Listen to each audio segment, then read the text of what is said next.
Hello and welcome to a new episode of the Soy App Show.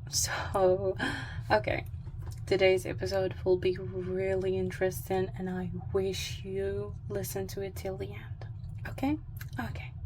So I read lately an article by Dr. Steven Stosny about head and good journaling, and I was surprised by a hot take he was just mentioning, and he said journaling makes you live too much in your head. And I was like, dude, isn't living in our head actually something good? Because we are living in a society where everybody's voice is higher than our own voices, and they want us just to follow whatever everybody is doing in their life.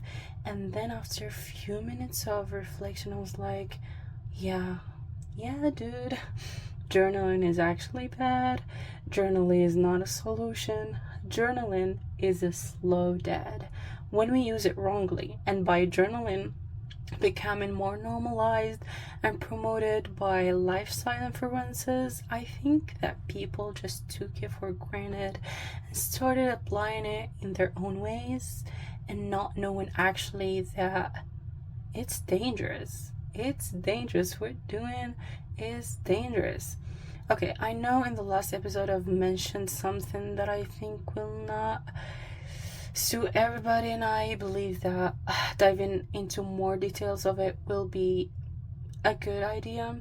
And for the first minutes of this episode, I'll be just talking and explaining what journaling is, because there are some people that were not driven into the agenda of journaling and need more details about it. So here is a brief explanation scientifically and according to many practitioners. Journaling is simply writing down your thoughts, emotions, reflection, or daily events. There is no template, there is no rules, and there is no plan. It's just basically a form of stress relief. It's just you taking that pen, taking that journal, and writing wherever is in your head. Okay, another note, I'm not a psychologist. I've never been to psychology school. I've never even had a therapy session. So I'm just gonna talk about purely my experience with journaling and what I've read, what I've seen in articles and some scientific researches. Something I just want to talk and yap about it, and you can listen to it and add more of your experience, and if you say yes or no to what I'm saying here. Okay, so I'm currently going through a law, and by a law I mean a law, it's a new environment, new people, new interaction, and I'm into new situation that made me feel lost and emotionally unavailable for me and for the others that I care about. I actually cried a lot this period. Even my lips were dry, not only my eyes. I blamed myself a lot. I wish this is not my reality, but what actually made me believe that this is what I'm gonna live in was journaling. I took a small notebook and a blue pen and started writing down all what was in my head. I hate them. I love them. I know that this what should have happened. Their opinion doesn't matter. I know myself. This is who I am. You can notice that by just talking, I have moved from a blaming and a hating spot into an optimistic spot where I'm driving myself slowly to the solution, which is believing in myself and trusting my gut. I'm not gonna lie. Whenever I put my blue pen down, I feel much better. I'm less angry and I'm able to think about the problem and see it from multiple angles. And I did not take into consideration at the first moment of the problem, and I need to draw a 100 red line under the word but. I still did not solve the problem. I just made the best out of the situation, out of the problem. And in some cases, you don't really have to solve the problem. You just have to stay calm and be wise and let it go.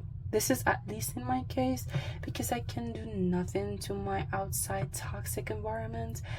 I'm just nodding.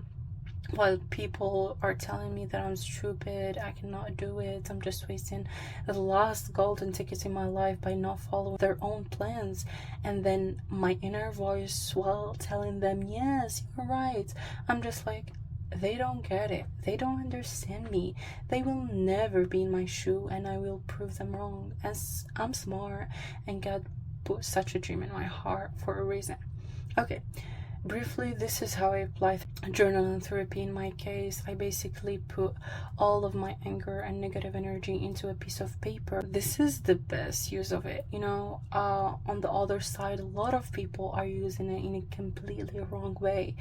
I got one of the girlies just saying, whenever I fight with my partner, I cannot face him. I'm afraid that he will run away. So instead of making him angry, I'm writing everything down, putting myself in a calm position, and then I'm smiling to him like nothing have happened. And guess what, girlie? You are not in a relationship with your partner. You are dating your journal.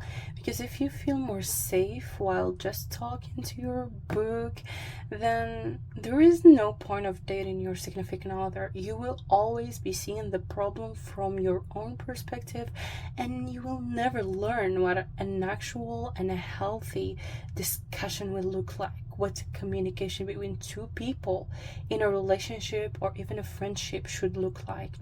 It is like a snowball effect. This time your boyfriend or your husband didn't put the yellow dish in its correct place, you told your diaries, and next time he did not compliment you for wearing a gorgeous dress, you wrote it down again into your diaries. You know why you're get down next time? We are done. I don't think that he loves me. I actually don't love him back. I don't think that he cares anymore. No, sweetheart. You did not face him. You did not monitor your relation, and you did not guide it to land in whenever port you want. The right way to tell him, like, hey bro, I love you, but I think that this is a red line for me. The yellow dish should be put in the second drawer. Or like, babe, what do you think about this dress? It was on a sale at Macy's and I was glad that I was able to get it at the last minute, even though it fits me so well. You know what you should write down that night in your journal? I see that I'm improving in my relationship. I'm just giving him signals and he's catching them. I think I love him and he loves me back, and I appreciate the feeling we have it together. I feel safe. So this is what I've learned from what I've done today. 1, 2, 3. And then, so I think now you got it. Journaling is to write your conversations with yourself, your echoes, some emotion that has nothing to do with anyone. It has never been the friend you gossip with about your partner instead of facing them. Why? Because it is one-sided. It is just you yapping. You will not end up with a reasonable conclusion. Your journal will not give you the advice you need. It will not face you with the reality. Your journal will not start talking and suddenly tell you, hey girl, I think that you should just face your partner and tell him that 1, 2, 3, I don't like when you put the yellow dish in the first drawer, or I don't like when you just didn't compliment me for wearing a really gorgeous dress that I felt confident with. So I think that journaling on its own without any external source of advice or guidance is a simple way of just you going emotionally and educationally back to the 0 point. You will never improve, and you will never find the solution, and you will never make it out of your own ideas, your own head. And this is what was said in the start, is just you will live in your own head. You will never leave it. Okay, now I think that you had a better idea of what a healthy journal would look like, when you should do it, when you should run away because you see like a poison going there. With all of what we've learned now, I think that we need a fresh air. We need to end this episode with something optimistic, with something interesting, something you will feel like, I should have known that before. Okay, I'll tell you an interesting research that happened in the late years. I don't know which year, but I know that it has happened lately after the COVID-19 pandemic. And it was about the emotional journaling and how it could impact our immune system. So these researchers took two groups of people. The first one, they were writing deep journaling. They were writing for 4 straight days about their deepest emotion, traumatic life experiences, like grief, abuse, heartbreak, divorce, something they really felt sad about, something they felt angry about. And the other group, they were just writing about their day, which is what I see most of the people do. They will just like wake up in the morning and say, this is what I'm gonna do, this is what I'm gonna do today. A to-do list in the morning, and then at night it will be like a diary. It's not a journaling, guys. Okay, so the second group was doing something that most of the people are doing these days. They just write a neutral journaling. It's just like them writing natural stuff, like, I woke up today at 8, I had breakfast, I met my friend, we talked about our best friend, and we went and I had dinner, blah blah blah blah blah blah. Something not that deep. Okay. And what happened next, they gave them the vaccines. This is a scientific term. It's called the hepatitis B vaccine. You should search it up because I was not able to pronounce it right. And after 2 months, they got the results. They were both perfect. They were both having the best immune system. But guess what?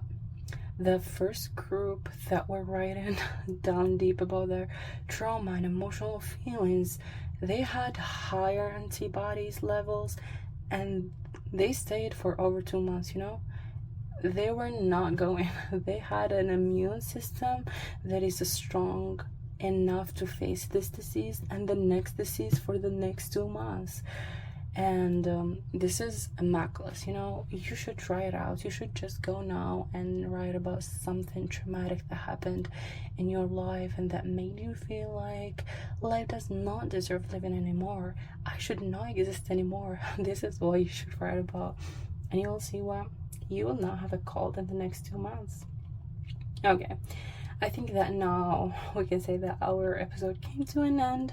We know what the red flags are in journaling and what we should do and what we should not do. And now, sweetheart, I hope you're safe, happy, and satisfied. I wish all of you, and me including, we will never need journaling anymore. We live a perfect life, and we are moving from all of our trauma. We're in a good relation. We are having good luck every day, but this is life. So go ahead with it, face it, be brave and hardworking, and stay safe, girly, and see you in the next episode of the Soul Yap Show.